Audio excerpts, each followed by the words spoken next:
Hey everybody, and welcome to the Edelman Africa Stand Up for Africa podcast. I am Andrei, strategist here at Edelman in the Joburg office, and we have finally made it.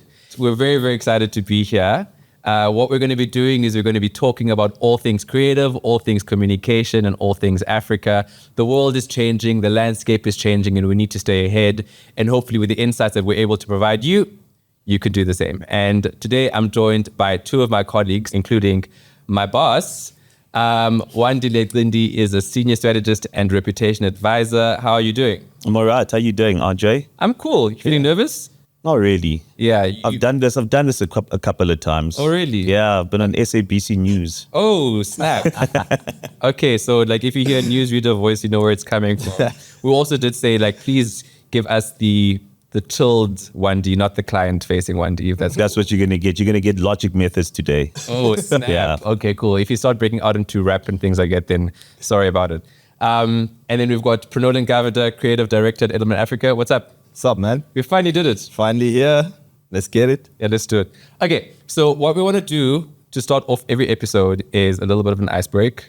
I already know you guys, so I don't think we need the ice break. But if we're going to be starting traditions, we need to start traditions.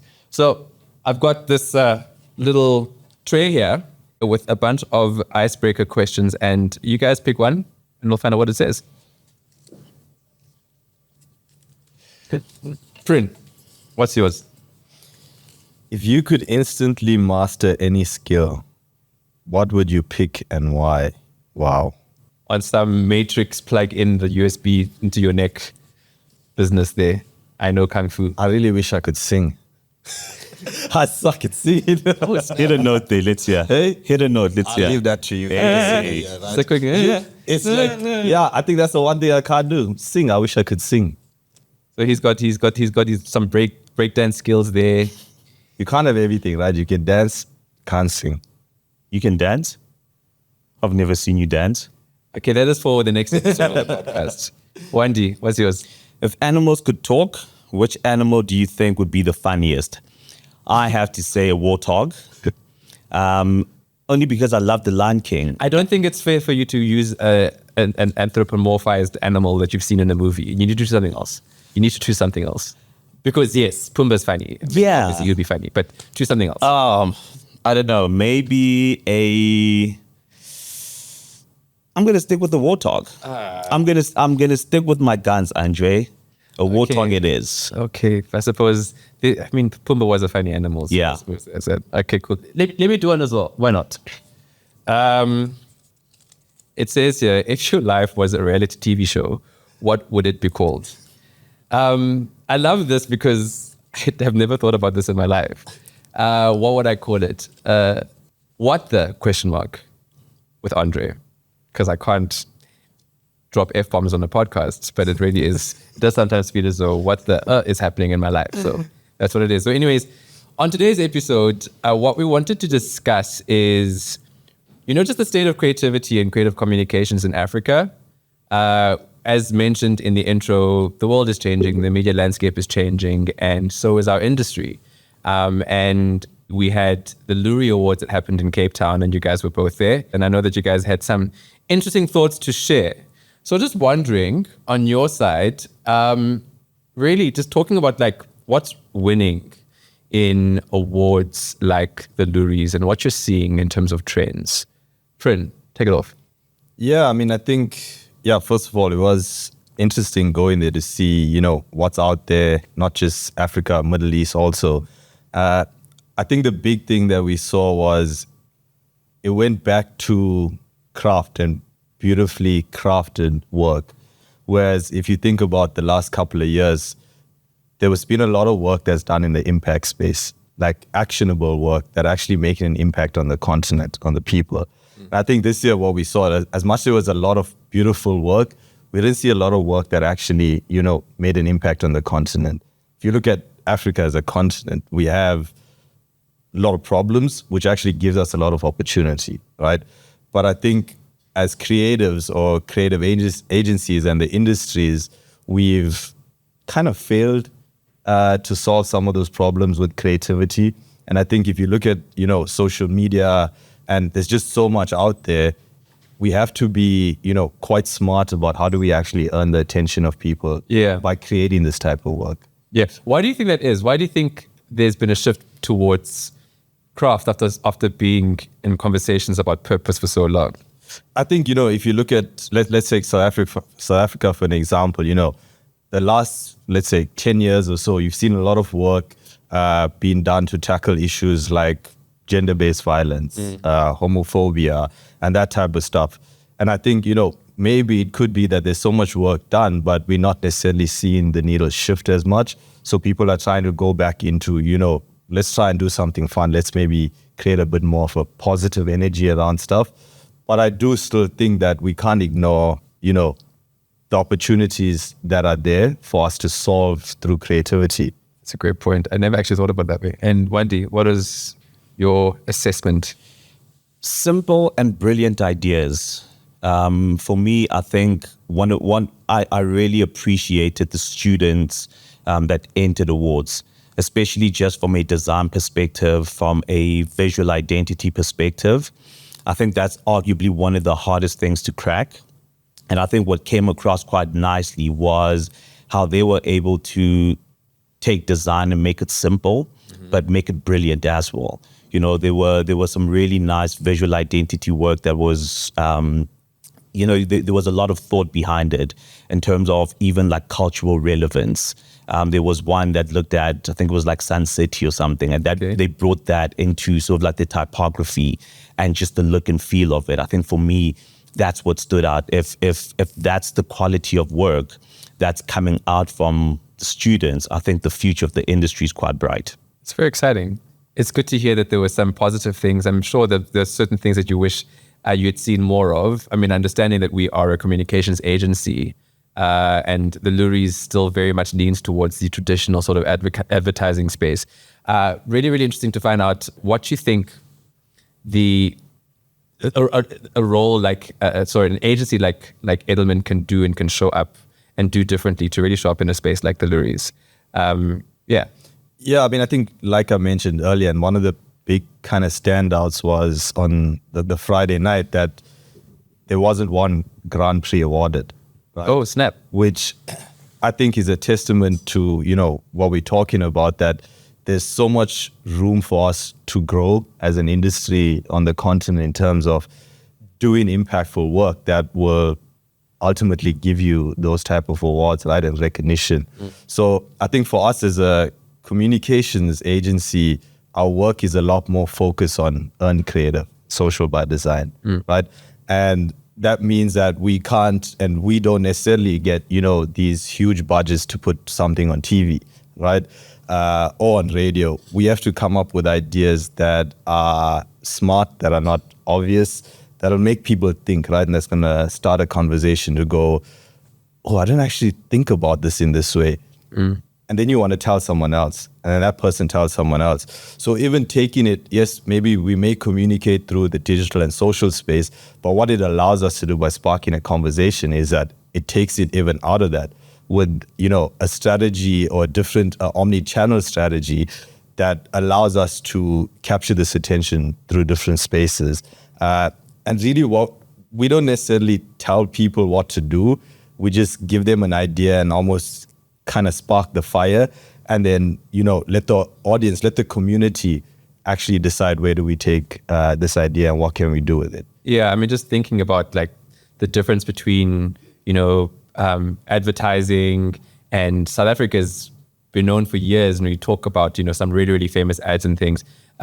You're limited to, maybe not limited, but there's traditional channels that you'd put them on TV, on radio, and on billboards, and you'd hope to capture 85% of your audience on those three channels. But things are changing. When's the last time you watched live television that wasn't sport? When's the last time you saw a TV ad on the actual TV? It just doesn't happen anymore. But the interesting thing about the way that you think that things are changing, you're talking about earned first, is the opportunity to actually be able to engage an audience and speak with an audience and have the audience themselves be the ones that guide and spark the conversation, which I think is different to what advertising offers. Any thoughts on your side, Wandi, about just the state of things in Africa with regards to that, with regards to how we can engage audiences, and also just understanding that the Luris are both Africa and Middle East. Yeah. And I did see that the work coming out of the Middle East is quite different to the work coming out of Africa. I noticed a double question there, but just any thoughts that you've got around how in Africa we can win, knowing what limitations we've got compared to what is winning in the Middle East? I think Africa's taking a stand and they're rising. Mm-hmm. We are the next wave, the new frontier. Yeah. So I believe that brands need to be bold. Yeah. Brands need to stand for something. Brands need to take action. And that's the way we're going to build, or they're going to build relevance and resonance with audiences. I think a big thing that we do in strategy is to understand the lay of the land. There's a lot of conversations that are happening around things like climate change, for example, right? ESG is a big thing within corporates. So what are they doing to then mitigate climate change and a couple of other things, right? How are they communicating? And how they're communicating is going to be equally as important, but it's not also just about lip service. They have to do something that's going to make a fundamental change in our world. So I think that's quite important. It's also understanding that, we've got the youngest demographic, arguably, in the world, right? So how are we reaching and resonating with those particular audiences? What matters to them? So I think it really is. It's a combination of things, but I think at the heart of it is brands being able to take action. If brands can't take action and turn that into communication opportunities, then I think they're going to struggle to really kind of create that connection with their audiences. I think that's one. From a Middle East perspective, they did clean up. They cleaned up quite a bit, Fred. I mean, if we think about just some of the campaigns that they put out, it was bold, it was brave, it was creative. I think it was just good advertising and good communication. I think they were able to land messages. They were able to create that. They were able to create a connection between the brand and the audience. The campaigns that they ran they created that emotional connection, which I think is what we're ultimately looking for, right? It's not necessarily a case of, sort of like leading with product.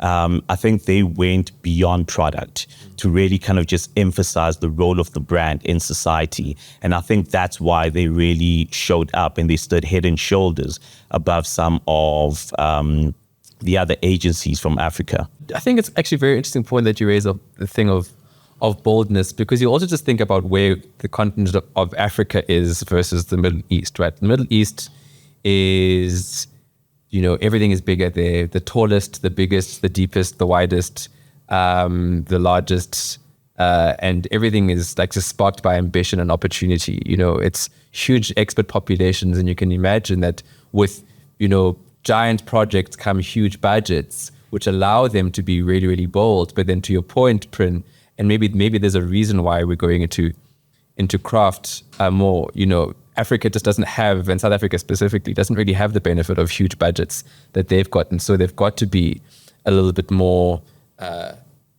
sort of crafty, to use the word. But to that point, right, even though we're talking about budgets and we all, hear those stories about budgets being cut, yet there was still work that were at the Luris from South Africa that were beautifully crafted, that had big spin budgets. But yes, it was more focused on, telling a beautifully crafted story rather than the impact work. Whereas what they did, and I think that's what made it quite interesting. And that's what actually showed the big difference of us not doing purpose work, because they did more purpose-led work and it won, right? And I think The UAE. Yes, Yeah. right, in the Middle East. And that's where we saw that difference, right, between the two, because that's what they focused on and we focused. They did have beautifully crafted stuff as well, but then we focused more on the craft without really landing some sort of impactful message or, deep emotion to the campaign. Because when you see something beautiful, because I think we got so used to seeing work that is impactful over the last couple of years, that is based on purpose, that now when you didn't see it, you were almost looking for it and waiting for it, because you know what the landscape of the world and the continent looks like. You're like, we should be actually trying to solve these problems through communications. But do you also feel like purpose-led work is sort of for a specific channel? Because I don't think a lot of creatives maybe think about purpose for like advertising specifically, but maybe for PR, you know, it's something, or corporate communication. It's something that, okay, cool, because it's part of CSR, because it's part of ESG, diversity, equity, and inclusion. So maybe we box it into that particular channel. Yeah, I mean, I to an extent, I guess, yeah. But I think, you know, if you're talking about channels, like we said earlier, it's like you have to be clever about how you do it and not obvious about going into that space, right? Because when there's clutter, if you go where everyone else is, how are you going to stand out? So actually, you should go in the channels that are not expected to go create, you know, those conversations. Because even, you know, if you look at social media and our algorithms, we at a point where we only see the things that we know and we see, right? It's hard for us to break out of it. If I, you know, what sport and fashion or whatever it may be, that's the only thing I'm seeing. Yeah. I'm not seeing the other side of the story. So I think for us, we have to be clever about how do we engage people to allow them to see beyond just, you know, what their peripheral is, whether it's, you know, social media, whatever channels that they're consuming. And I think it's also like a challenge for ourselves and also for the clients that we serve in the community. You know, like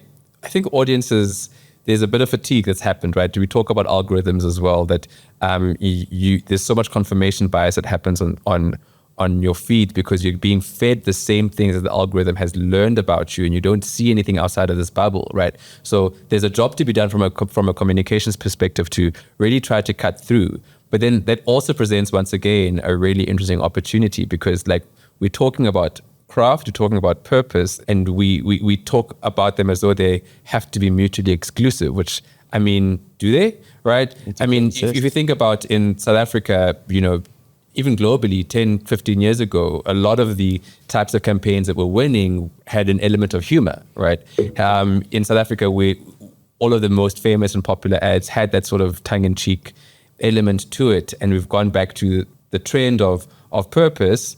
But where's the humor? At the end of the day, you know, can we make light, not make light necessarily, but can we tell an emotive story and connect in a purposeful way while also bringing a bit of light and humor into the situation and the conversation as well? Yeah. I think that is like rich territory that hasn't been explored. I mean, yeah, I would love to be able to hear your thoughts about maybe we can, you know, just do something different. Yeah. You know, what I would say is, obviously, you have to read the room. Yeah. If you think about the last couple of years, you think about things like COVID, you think about the fact that the world is at war, right? The wars that are happening. You think about the fact that we talk a lot about climate change. We are seeing gender-based violence, arguably. You know what I mean? Like, it's crazy where some of those phenomenons are right now. And I think part of our jobs is to really read the room and say, if this is what's happening in the world, how do you address some of those issues through communication? And then the question then becomes, is humor, right, the right sort of approach to take in sort of developing some of the communication that you're going to be for specific campaigns? So I think there's a time and place for it, but I think if you look at where the world is, and I mean, we are coming out of things like COVID and a couple of other things where people lost, you know, lives were lost. I think it's just being able to read the room and really finding an approach that ultimately makes sense. But I do believe there is space for humor. But on that point about reading the room, wouldn't you then say, on the back of having of going through so much in the world, humor is exactly the thing that we need. You know, you don't want to be bogged down by bad news all the time, right? Yeah. And if all of the communication sounds the same, if we've got a sea of sameness we're trying to cut through, right? How do we, you know, lighten the mood when everything just seems so somber? You know, maybe that is the role of communications, is to say, yes, you know, there is a lot of suffering, there are wars, there's famine, these things, but can we communicate things like ESG and climate change in a way that resonates and is, you know, just is a little bit of spark, you know, it's something that is memorable for the person that you're communicating to, you know, just putting yourselves in the shoes of the audience who, I mean, going through Twitter these days is, whoa. A lot depressing. It's a bit sad, hey? So being able to see, to crack jokes and things like that, when people were using these channels as moments of respite and reprieve, you know, having a communication, still landing really important messages, but also just being, you know, the thing that sort of lifts spirits a little bit. Yeah, there's definitely a space for it. I mean, if you look at our country in South Africa, that's what we're known for. That's what we do, right? Exactly. We, through the hardest and toughest of time, we find almost solace with each other through humor, right? We sing and dance. Yes, we sing, we dance, we make jokes, right? That's what makes us us. And I think we should always keep that. And I think there just has to be that balance of it. Absolutely. Right? Because I think what's happening is, you know, we kind of, if you look at creativity, it keeps almost shifting towards one side. If you look at, like we said, purpose, everything drove purpose. So now when you automatically go into the other extreme, it feels like there's a gap. There's almost like this no transition point, or, you know, having a balance of work from different kind of agencies or industries. Whereas I think advertising, they did a good job of humor and craft. And that's why I think for an agency like us, it gives us an opportunity to go and fill that gap where there is for purpose-led work. So on that subject, now going into an agency like us and the way that we engage things, you mentioned earlier, Prin, that we are, you know, an agency that focuses on earned first and social by design, and on earned creative. And I mean, I'm a really big believer in that because the landscape is changing. I mentioned people don't watch linear TV anymore, so they don't get exposed to TV ads. You know, outside of sports, you're not going to catch the ad, right? And I'm somebody who has subscriptions for everything. So if I can never see an ad ever again, how are you going to communicate to me, right? So let's just talk about what earned first and social by design actually means and why it's so important in the context of, you know, the current media landscape. Yeah. I mean, I think the world is shifting towards that, right? If we look at, like we mentioned, you know, the clutter, whether it be even on TV and traditional kind of channels and even on social media, earned creative, what it allows us to do is not for us to talk to the audience, right? But it allows us to engage with them and bring them into the community of these different brands, right? So that if you look at it now, it's the audience that is helping you build and define your brand moving forward, right? If you look at things like your next brief is in the comments of your post, right? Like brands don't need, you know, necessarily go and come up with new briefs. That's how, when we look at Earn First Creative, it's like we look at culture, right? What's happening with culture? How can the brand be relevant within culture and their audience? But also, what is the brand's relevance with whatever they're speaking about, whatever that topic is? So I think for us, if we bring those two together, it gives us a good base to have this conversation, to build that trust, and then to inspire action through the work that we're doing. So that earn creative is that, really, to simplify it, is we have to earn the attention of our audience through whatever we do, not put something on paid and you're almost forced to watch it in between the halftime game and you're watching the same ad over and over, right? Whereas we want to do something that I tell you about. Like you said, you subscriptions, you may never see this, but now you and I have this conversation and now I've reached you. And can you imagine the kind of resonance that then has? Because now you know I care about this. That's what I'm telling you. It's not just, oh, look at this thing, how cool and fun it was. Yeah. Right? And I think that's the difference. And the social by design is not just social media, but our social interaction with each other, right? So when we say social by design, it's not necessarily how do we go on digital and different channels, but how do we socialize the idea? How do we get people to have a conversation and really unpack, you know, this topic or this issue or this, really deep insight that we found and able to communicate it through a creative campaign. I think it's really interesting that you mentioned the whole thing of social by design, because I mean, at face value, you might think that it is a digital way of engaging, but it can't be that, because I mean, I'm one who's amongst these people who's so frustrated by the algorithm. I'm starting to switch off of certain things because I'm finding that when I'm on Twitter or whatever, I'm seeing the same thing over and over again, and I'm finding it really like uninspiring, and I'm not connecting with the stuff that I'm seeing anymore. So and part of it is also like being inundated by really rudimentary and sometimes really bad creative, but also just like to the point that we spoke about earlier about just the subject matter itself is really, really heavy. And I do not believe for a second that I'm the only one who's starting to check off, switch off because of this confirmation bias that's coming through on social media. So like, I really like the point that you make about social is about the interactions that actually happen offline. I do think that's a trend that is happening and showing how, offline experiences are becoming really, really important. So Wandile, how do you actually break through like that sea of sameness on social and like that algorithm that is just confirming people's positions? How do you navigate and communicate through that? Firstly, I think we really need to look at things holistically. I think social is all but one channel.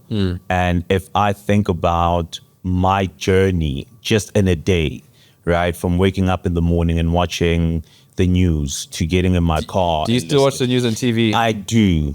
I don't believe you, but fine. I do. I mean, I have to, right? The 1%. Oh, gosh. Yeah, I'm not even the 1%. Look, I think I want to watch the news because I'm also looking for information that's also quite authentic. Yeah. Right. And I think on social media, there's a lot of things are being misrepresented. There's a lot of physical misinformation and a couple of other things. So I need to authenticate some of the stories. But I will be honest and say that when I wake up personally in the morning, I use Twitter as like my news site. Yeah. Right. And that's it will tell me what's trending, what's happening, what are some of the conversations that are happening.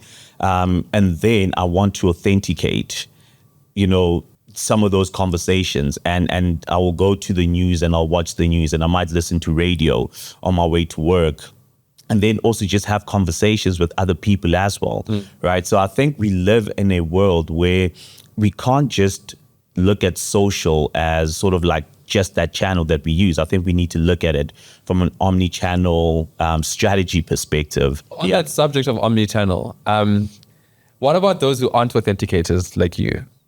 How do we get to them using omnichannel? Remember, we still live in a real world, right? Where we have conversations, right? You have a conversation with Prin. Prin tells you this is what's happening. Let's just say you are not even on social media, but Prin will tell you that this is what's happening currently. You use other sources to then get your news or to tap into conversations. You might go into a news site and read what's been spoken about, and ultimately authenticate that particular story that was shared in a setting of this magnitude. So I think the way we consume information, right, is not linear. And I think that's how we need to think about it. So I like the whole conversation around earn creative, social by design, and what Prin was saying, that social is not necessarily just social media, but it's how do you socialize information and how do you socialize content, which I think then ultimately allows you to then look at a plethora of channels, that you can ultimately use to reach the end consumer. I mean, just on that subject, like talking about social by design and earn creative, what campaigns stand out for you, Prin, when you think about, brands and clients who are doing that well, who are able to have that offline conversation around their brands? Yeah, for me, I think my probably favorite campaign from a comms point of view, omnichannel, is Michael CeraVe, right? I think me personally as an actor, I just find him funny also, right? As an actor. Wasn't he in Superbad? Yes, like super bad, man.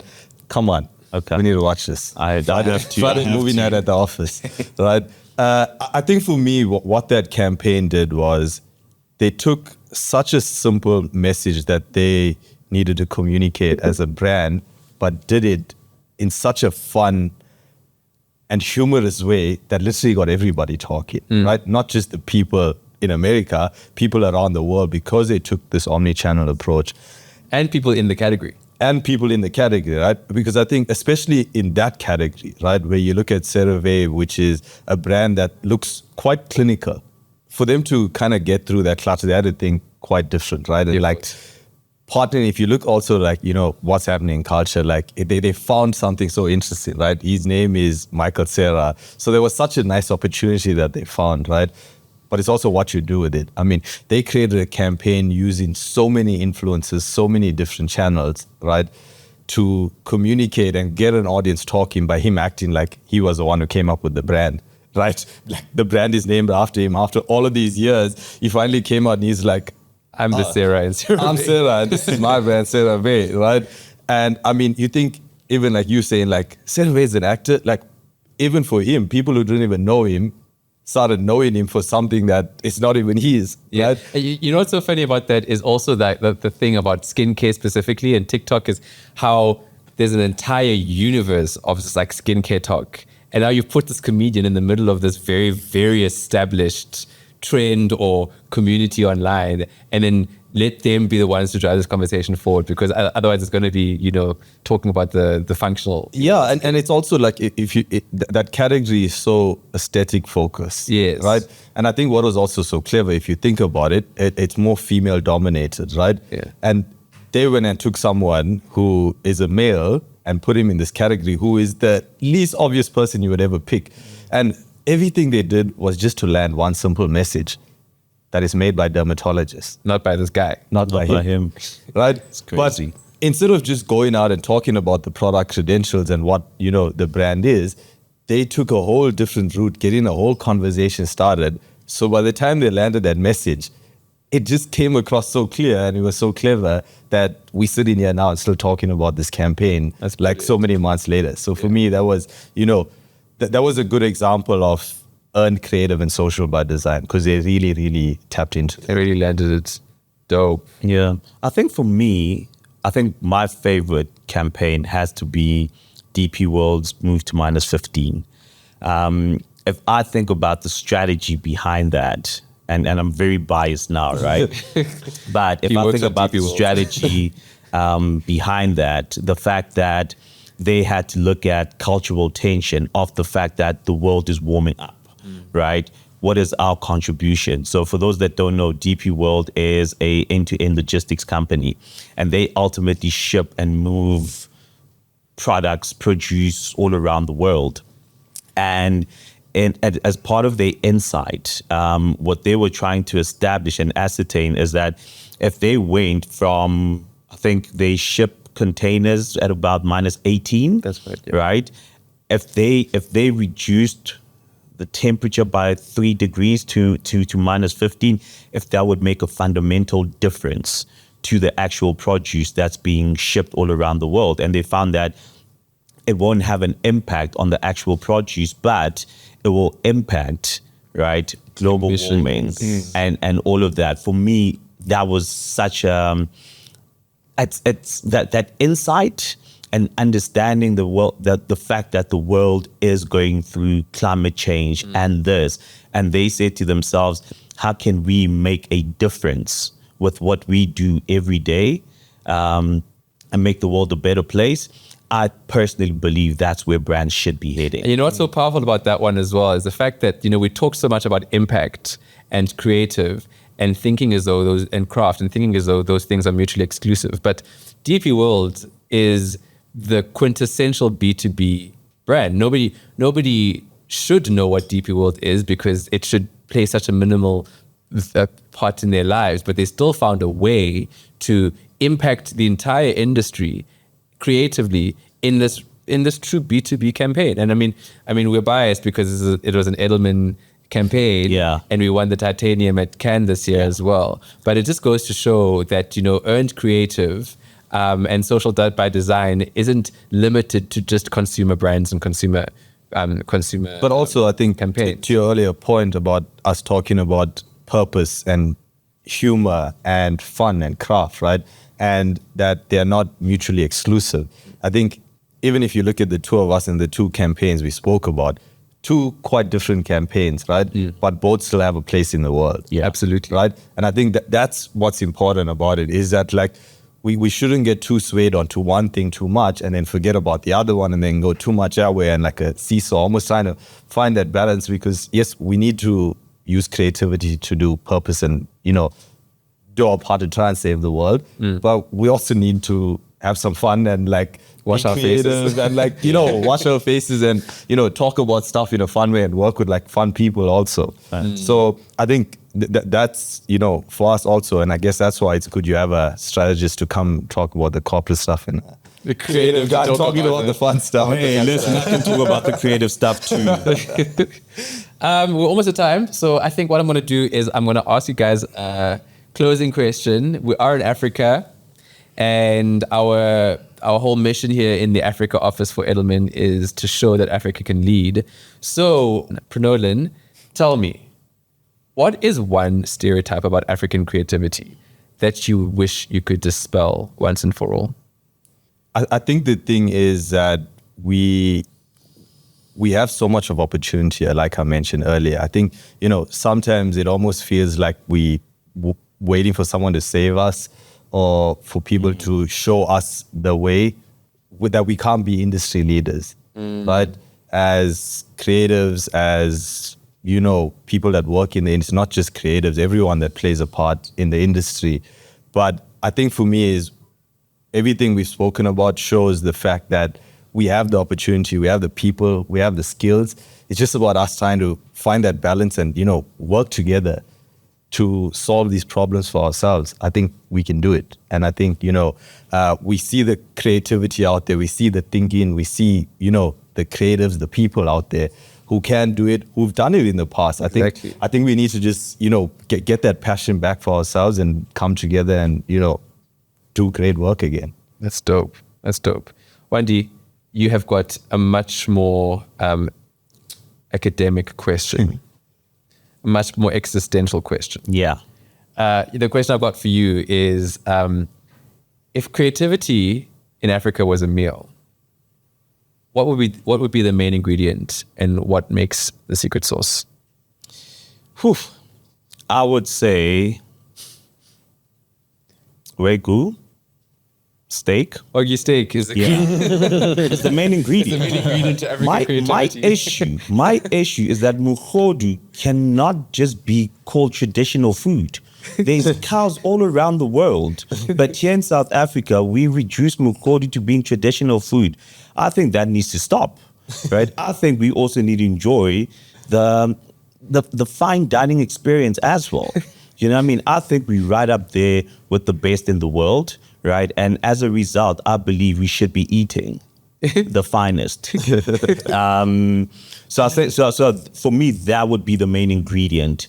With regards to a sauce, oh man, I think it's just our swag at the dinner table. I think that for me is the final ingredient. I think we're such an eclectic bunch of people. I love how you brought it back to the actual topic because I thought you really took it as a good question. Appreciate that. You know what I mean? But I believe we're such an eclectic human and as an eclectic species, right? That we're able to feed off of each other, that we're able to learn from one another. And I think for me, that's what drives creativity, right? Are these conversations that are quite rich, are the insights that Prin brings, the insights that you bring, that I bring, right? And it's taking all of this spice and this mix and sort of bringing it all together, mashing it onto, so I'd also add like mash with like pumpkin and all of that stuff, because essentially that's what we are doing. There's right? too many flavors to, But that's the to beauty leave of outside, it. right? I guess that's the thing. You know what I mean? I think that's the beauty of it. If you consider the fact that in South Africa alone, we've got 11 languages, right? And in Nigeria, there's like 200, different language. It just tells you just the mix, right? And how we able to just pull and inspire and draw inspiration from others around us. And for me, that's what makes African creativity so unique. That's wonderful. That's wonderful. That is a very, very long allegory to say that Africa is not a monolith. and there's ideas coming from every direction, with a pumpkin, representing one part of the world, and butternut mashed representing another. That's really, really powerful. This has been a lot of fun, folks. Really, really hope you enjoyed this first episode. Very excited to continue this series, and we'll catch you guys on the next one. Peace.